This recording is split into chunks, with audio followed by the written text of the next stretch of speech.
এটা অবশ্যই সচেতনতা। আমার কাছে মনে হয় যে আমরা যদি নিজেরা সচেতন না হই, আমাদের আশেপাশে সবাইকে যদি সচেতন না করতে পারি, আমাদের এই মানবিক কর্মগুলো হবে না।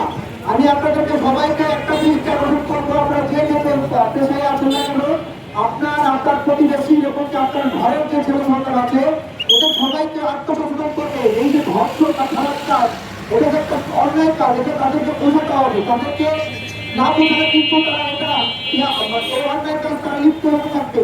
পাশাপাশি আমাদের সরকারের যে প্রশাসন আছে, আমাদের দেশের বিচার ব্যবস্থা কোনোভাবেই এটা শাস্তি আনে না। তারা বারবার এরকম হওয়ার কারণেই কিন্তু আমাদের এই অবস্থান হচ্ছে। আমি একটা কথা বলতে চাই, এখানে যারা আছে সবাই আমরা কিন্তু কেউ জন্মগত ভাবে ধর্ষণ না, যারা এই ধর্ষণ ভোগ করছে তাদের বিভিন্ন কারণে তারা ধর্ষণ ভোগ করছে, তাদের এই মানসিক বিকৃত হচ্ছে নেশার কারণে। সেই নেশা নিয়ে আমাদের কাজ করা উচিত। আমাদের দেশের প্রশাসনের দৃষ্টি দেওয়া উচিত যে নেশা যেন কোনোভাবেই আমাদের বাংলাদেশে আনতে না হয়, সে বিষয়গুলো খেয়াল করতে হবে। পাশাপাশি সুস্থ বিচার কিভাবে করা যায় সে বিষয়ে দৃষ্টি রাখতে হবে। ধন্যবাদ সবাইকে।